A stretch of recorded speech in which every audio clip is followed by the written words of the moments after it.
Y'all, welcome back to Kentucky Fried Wargaming, where two guys who aren't qualified to talk about anything decide to talk about a game with hard math and chance. I'm Joe. And I'm John. And on this lore video, we're going back to cover a minor hole that was left in the Space Marine videos, or that we touched on very lightly, that someone brought up to us in the comments. Jamie, thank you. And that is Primarchs. If we're going to talk about Space Marine chapters and down the line, where they come from, what their ethos is, where their battle strategy's from, their abilities and skills, to understand a lot of that, you've got to understand who the Primarch is. Mm-hmm. And that's a discussion all on its own. I don't know if there are a whole lot of characters that deserve like their own full video on their own necessarily, but if there are any that do, it could end up being these Primarchs, and they should.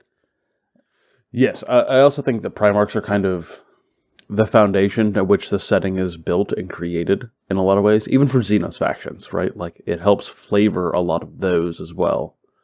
And I think it's an important distinction in a lot of ways between normal Space Marines and, like, every other entity. Yeah, because I think they fill the role of, like, Greek heroes, which just gives you a flawed, almost humanized perspective that is going to be in the setting in the long term, that you could put a story through their eyes, and over time get to grips with the setting in a way that is less than, you know, the Emperor, who is like a pseudo-god, and more than Steve the Guardsman, who is probably not going to make it very long. And you have to understand them to really like get to grips with a lot of Space Marine chapters. Because even if you are watching this as a follow-up to our Space Marine video, you might have gone to Google a Space Marine chapter you're kind of into, and there's going to be a little thing that says like their Primarch is Rogel Dorn. Well, if you don't know what a Primarch is, you sure as hell don't know who Rogel Dorn is. How are you supposed to get to grips with it? Exactly. So if we're going to discuss Primarchs, I think we first, let's try to approach them from a more factual standpoint. So from a 30,000 foot view, that's a joke, John. What is a Primarch? From a more objective standpoint. As wishy-washy this gets very quickly. Yes, so I think the easiest way to explain what a Primarch is in 30K, because I think there's a big distinction between what they are in 30K and what they are in 40K. Mm-hmm. In 30K, they are like essentially these biologically created super soldiers that are extremely unique. The process is essentially lost and cannot be replicated yet to create like these massive generals, each with a very specific niche and purpose within the Emperor's vision of a future empire. Yeah. And there are 20 of them. And in a distinction that is made is that they are, originally he sees them as tools, as these things that have to be made for the thing that he wants, but because he puts so much of himself into them, like both emotionally and just like psychically, they end up becoming more and more like his sons, and he treats them as such. Some of them, which not all of them. It gets a little nuanced. Which makes it very odd to try to replicate, right? So there's lots of reasons why this can't just be redone easily. Like modern 40K books are like touching on that currently with like Gene Father and stuff. But it is not a thing where you can just be like, oh, we ran out of Primarch, get more Primarch. Like, cannot. This is very unique, can happen once. Yeah, essentially, the Emperor was looking at his empire and realizing that if he wanted a long-term plan, that humans were fallible and would die because they have a short half-life, or would just not be fit for the position because their brains are only so big. And his Space Marines or Thunder Warriors were far too warlike and impulsive to necessarily take the position of governance for a long-term galaxy-spanning empire. So he wanted to create his own sort of generals, all 20 of them, to lead this force in the future. And that's why they had to be bespoke. And it's why they each have their own purpose, because each one was going to essentially have a different job. So Physiologically speaking, the Primarchs are... They all look unique. They all present uniquely. They're easy to tell apart, and that's intentional with good design. But they all share some traits. So, for example, all of them are incredibly strong.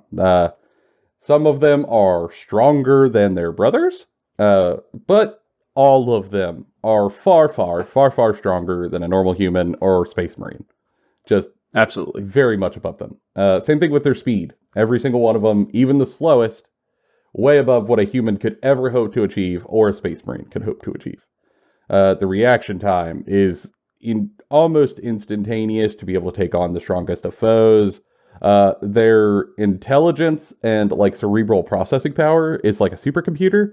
They could just take in droves and droves of data, suss it out quickly, look for patterns, make decisions, keep moving, and then store all of that with a eidetic memory. Now, that does not mean they're emotionally intelligent, which is a whole problem that promise will come up again.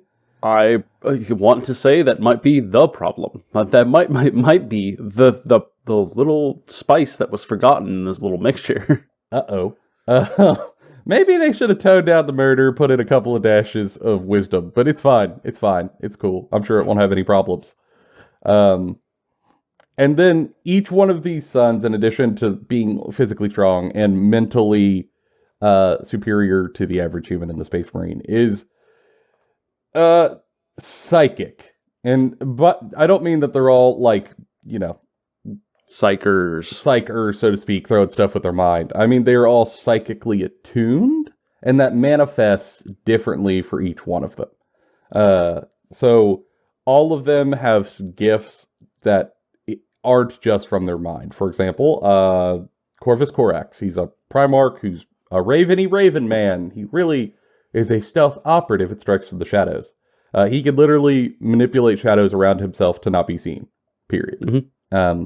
And like some of that stealthiness comes from his physical abilities, but it is certainly warp attuned to make that possible.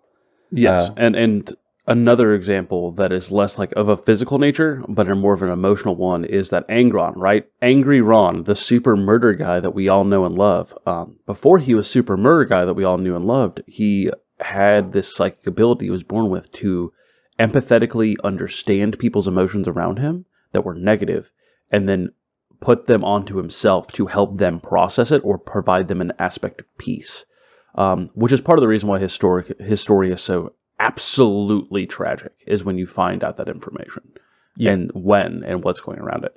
So it's very part of who their backstories and their origins and who they are and yada, yada, yada. But where they got this psychic energy from was not necessarily the biological process, but it was something that the Emperor did, which then caused the tragedy of all of them being separated from him and then need to be found, which is another aspect of who these people are, right? Like, all of the Primarchs get shunted out of Terra across the galaxy, and they then need to be recollected by the Emperor, but all of them spend their childhoods growing up on these different planets that heavily impact their personality and who they are. So that you have like the vision of what the Emperor wanted them to be, and then the environment they grew up in, and what did they become, which is a shift in his plan that he did not know, which causes a lot of the strife of the Horus Heresy. Yes. I mean, if you end up on a beautiful, wonderful planet with adoptive parents who raise you right and take you to the Senate, you end up rebooting Gilliman. Very cool. Also, though, you might end up on a death world, where the first people you meet try to kill and eat you. You're a toddler, so you kill and eat them. And now you're Conrad Kurz. Yes. And those are very different forges to make a super soldier in. And even some of them that do end up on death worlds end up in the hands of people that are like good despite being on a death world. Again, Corvus Corax. Sanguinius, and they adopt those traits they learned from essentially mortal people, who didn't realize they were holding a demigod and were raising them. Again, lots of allegory to Greek legend. Yes, very much so. You could think of them like the demigods of legend. You're pretty much in the ballpark. Yeah, it's very good. So overall, each of these Primarchs, there are 20 of them.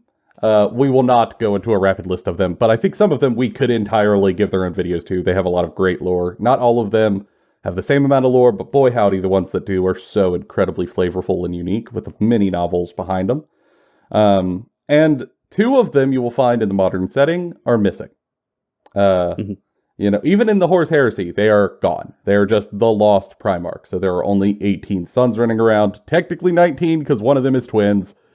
That's a longer story. We'll explain it later. That's a longer story. There's no time. We gotta keep moving. And the 2 that are gone, in the lore, it is no one knows for sure what happened. No one can say. It is alluded to that they were found wanting, or they were corrupted, or mutated in some way. And it was bad enough that they had to be put down. Essentially, the Emperor decided, this is too much.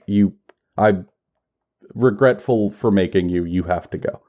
And it is alluded to that Leman Russ, one of the Primarchs, was sent to execute these 2 brothers. However, no one can say for sure. And 2, what they really exist for is so people out there making their own Space Marine chapter, if you want to make your own Primarch, you can say it's one of the lost Primarchs, and then make your own Primarch and fluff and look and whatever you like, and insert it into that little hole in the lore. That will be kept a hole in the lore for that reason. Yeah, they've explicitly said in interviews it's one of the untouchable things. It's like, there will always be 2 Primarchs that are unaccounted for. They might give you some more ideas around, like, where they went in the lore, why they disappeared in the lore, but they're never going to fill that hole. Yeah. So it's worth explaining if you're new to it. Or if you want to make your own Primarch and you're like, oh no, they're going to ride over this place. No, don't worry, you're safe. Have at it. Please, make your own Primarchs. I can't wait to hear about it. And that's sort of what a Primarch is from a reader's perspective, because we know. But in the fluff, there is a vast difference that John alluded to earlier in perceptions of Primarchs. When we first get to know the Primarchs, it is in an era called the Horus Heresy. We've talked about it before. But essentially in the 30K era. So when the Emperor is alive, is very active in the galaxy, the Imperium of Man is ascendant, so to speak. On the upswing. Yes, and they are making the big push into the galaxy. And that's where we get to know the Primarchs. It's why we know so much about them objectively. It's why we know them as, like, people and their flaws and their preferences and stuff. And you learn a lot more about them and from a grounded point of view of, like, reality, not a twisted, shaped perspective. Yes. Like, a lot of it is also just first person. Like, it'll be from the perspective of a Primarch and what they are, like, how they are communicating and how they view themselves and the thoughts of the galaxy and yada. And it's very humanizing. It's much more of a person than an idea. Or, I think for me, my favorite bits, though, are from people around the Primarchs who are just talking to them. Yeah. They're human servants who have been with them for their entire lives and are deeply trusted, conversing with the Primarch from the human perspective. Yeah. It brings them down to a more boots on the ground level, and, it makes them endearing. It makes them enjoyable. Most of them. Some of them you've come to hate because of it, but it's intentional. Yeah. And that grounded perspective in 30K ends up meaning that people view the Primarchs as incredible generals who are to be respected, who lead these legions that also grant them more respect. They know that they're intelligent, that they are, close to the Emperor himself, who is leading this empire. And as such, they are viewed not as gods, but incredible creations to lead mankind. And that's it. But that does not last. And here's where the tragedy really cranks up quite a bit. Yes. So, unfortunately, right, like, we're talking about these 30K Primarchs and, like, how they are seen as people. But then towards the end of the 30K era, many things happen, all sort of in comparatively a small amount of time, where half the Primarchs become traitors, and they go to war with the other half of the loyalists, and create this massive rift of a civil war between their two identities. And the Emperor is mostly not taking part. He does not really get involved until the very end. He doesn't break up this fight. He just has everybody fist fighting each other. This creates a whole lot of tension. Many of the Primarchs fall to demonhood and become these like perpetual monsters. And the end, not to spoil a bunch of base mythology of the setting, ends up with many of the Primarchs dead, many of them mortally wounded, going into a new era that leads itself to 40k, that ends with and causes such a psychic like rift in their psyche that many of them just disappear. They go off on their own like crusades or journeys. They just leave entirely. And so you go into modern 40k where none of them are around. There are no Primarchs at all. They're all gone. No demons, no anything whatsoever. And then, more recently, over the last couple, like 5-6 years, they have started re-releasing Primarchs back into the 40k setting. And the distinction between a 30k and a 40k Primarch is so massive. They have released like 3 of the demon Primarchs in Angron, Magnus, and Mortarion. And they have only released 2 of the Loyalist ones in the Lion and Rebute Gilliman. And none of them are seen the same way. The Demon Primarchs are seen as these calamities, these walking cataclysms, an apocalypse made manifest that is here to annihilate and destroy everything in a rapturous end. And the Loyalist Primarchs are seen as these salvation moments, or this deity of hope and joy for normal people. They are no longer seen as people at all, just ideas, all of them. Yes. They truly view them as demigods, literally. Yes. In the most literal sense. Because the big difference between 30k is that the Emperor wanted a dogmatically free empire, so religion had to go. And it was fervently fought against in the fluff in 30k. And because of that, they were never viewed as gods. Same thing, the Emperor wasn't viewed as god. And don't get me started on his presentation, but it was not supposed to be godlike. And the Primarchs know that's not true. But in modern 40k, there's been 10,000 years for this imperial religion to strangle the imperium of man. It is and like entirely in control of everything.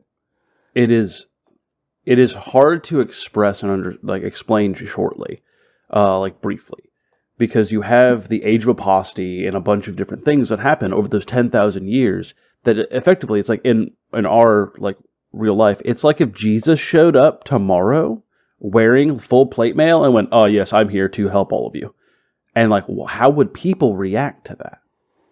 Like, and that was only a couple thousand years ago in our own history. Imagine if it was 10,000 years ago, these beings of immense legend.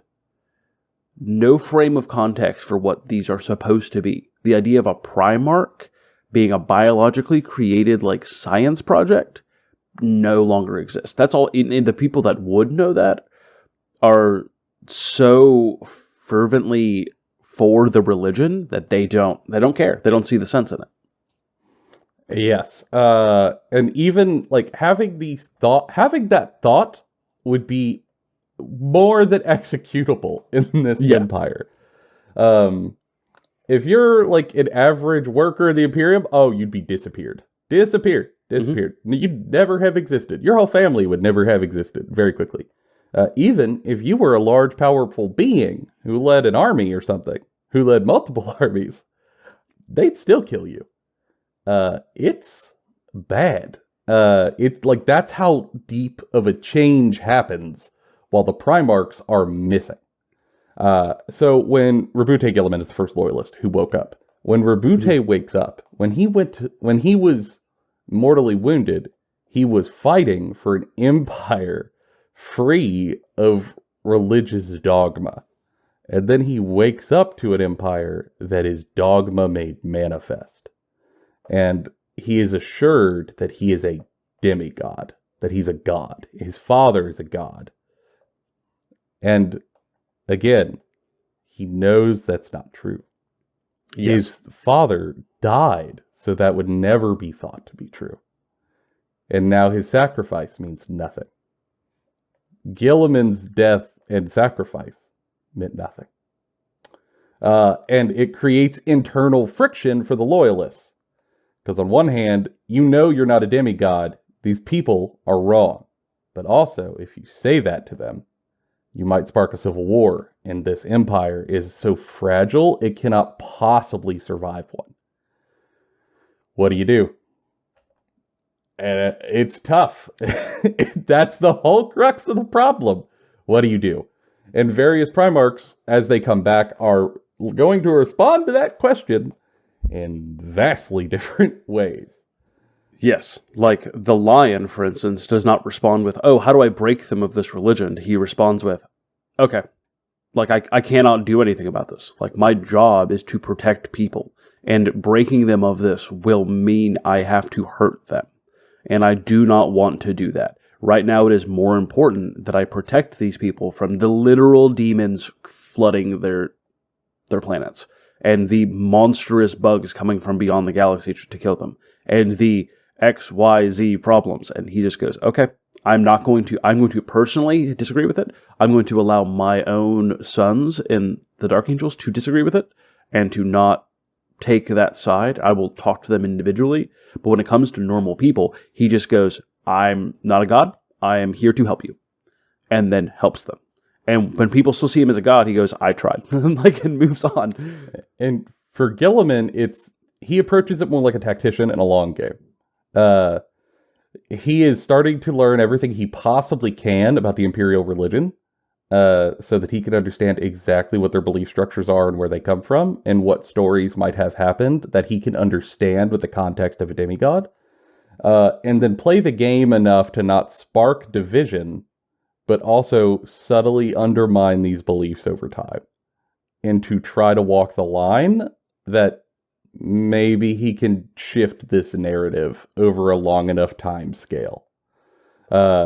Because he is someone who, unlike the Lion, who is like really a direct action sort of person, Guilliman was raised in a senate on a planet that was like Rome.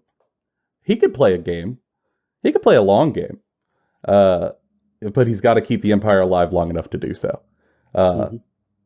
And I think that is the crux of the interest of modern Primarchs versus the more humanistic perspective of 30k Primarchs. And depending on where you go to research them, you might get one, you might get both.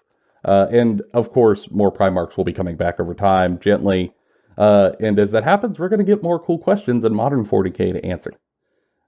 Yeah, and the other thing in modern 40k is the demon Primarchs, right? Like these are... terrifying. They're cuckoo out of their minds. It is hard to express how powerful they are. Like, it's kind of like waved by a lot of people when they talk about it in the more recent book involving the Lion and Angron, that like the fight between the Lion and Angron was not the fight between just straight up the Lion and Angron.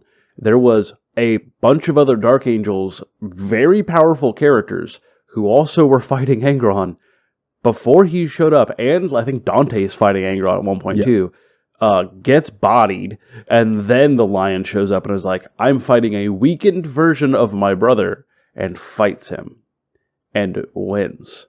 Barely. But they kind of glaze over the fact that, for Angron specifically, that is cool for like 7 days, because he will resurrect somewhere in like 7 days. So this motherfucker cannot die forever. Yeah. Like, you sacrificed how many troops to stop me for 7 days? And then, like, you Bad have trade. Mortarion. And Mortarion, right, he is mostly absent in the 40k modern setting now because he had spent so long fighting Guilliman when Guilliman first came out. And then at the end of that story, sort of gets, like, a bunch of stuff happens, and he is now banished to Nurgle's realm to suffer punishment by Nurgle. For a bunch of reasons. But that also took so much work. Like, Guilliman himself did not accomplish that. He required external assistance. And right? his entire legion. Yeah. So, like, loyalist Primarchs are not as powerful as demonic Primarchs. They have to have external MacGuffins to allow them to do things. That's a problem, because currently they're outnumbered. Magnus, right, is around, but he is mostly just consolidating his sorcerers into a portion of the galaxy to then do something. We don't know what that's going to be.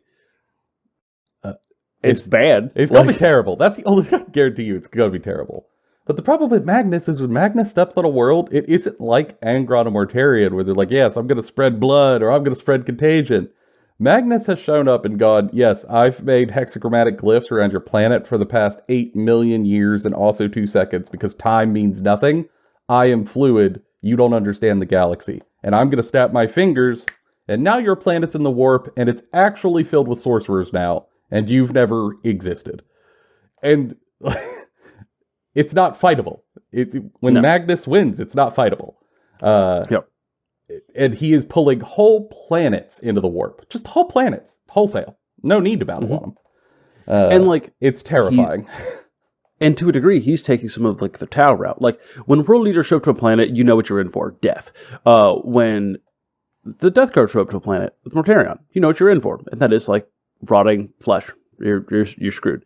Magnus might show up and be like, I created hexagrammatic wards, sent you to the warp, yada, yada, yada, but I haven't killed any of your people yet. Would you like to learn the secrets of magic? And people just go, that sounds way better than dying in a factory. That wasn't even a war. That was just him just going, what's up? Want to learn? You have no options other than suffer or suffer less. Which would you like?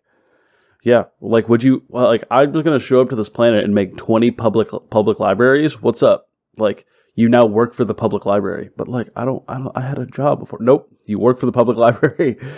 By the way, these library books, they eat people. Good luck. Like, have fun. Like, it's wild. So he's very different, which makes him hard to kind of discuss in the ways that are simple, like the other demon Primarchs. But it's worth noting that all of them are unique, but horrifically devastating if they show up absolutely anywhere.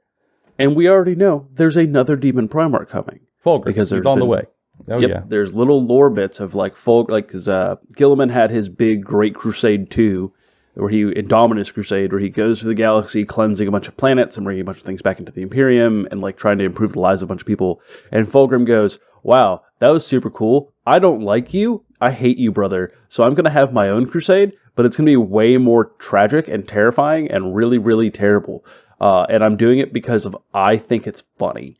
And that is Fulgrim in a nutshell. Like, when Fulgrim comes to the setting, we're going to see some bonkers, and I mean bonkers shit, as that agenderous bat creature thing decides it's going to wreck the galaxy.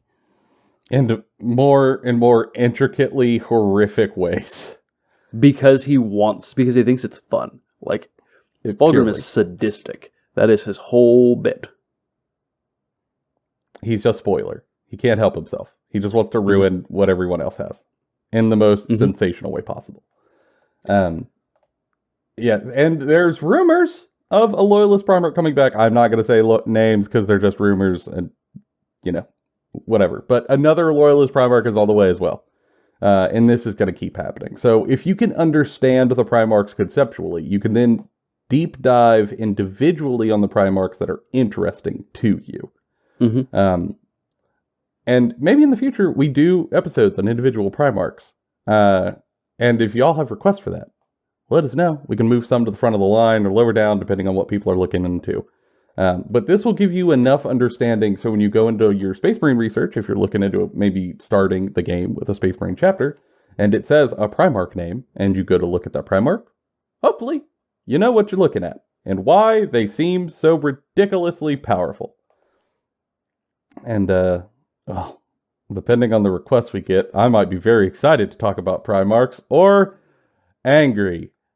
I got strong opinions. And I think that might make it more fun. Yeah. And also, you'll push all of us to read more about the Primarchs, because there's so much to know. And so much that hasn't come out yet. Looking at you, Sanguinius, you still have a whole other 2 books. I'm just gonna cry. I'm We're gonna listen to the weep. final chapters of the Siege of Terra and weep in the middle of my living room floor, catatonically. Yes. It's gonna be delightful. We can do that together. Like, we can just both sit there on the floor listening to this, like, with one headphone in each ear, like we're riding the bus again, and we'll just openly weep together. It'll be great. Podcast episode. That's the title. I don't know how we're going to translate that. I'm sorry.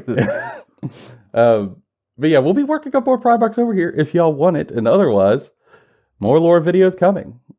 For now, it's been all of our opinions, bona fide, and Kentucky Fried. See y'all in the next one.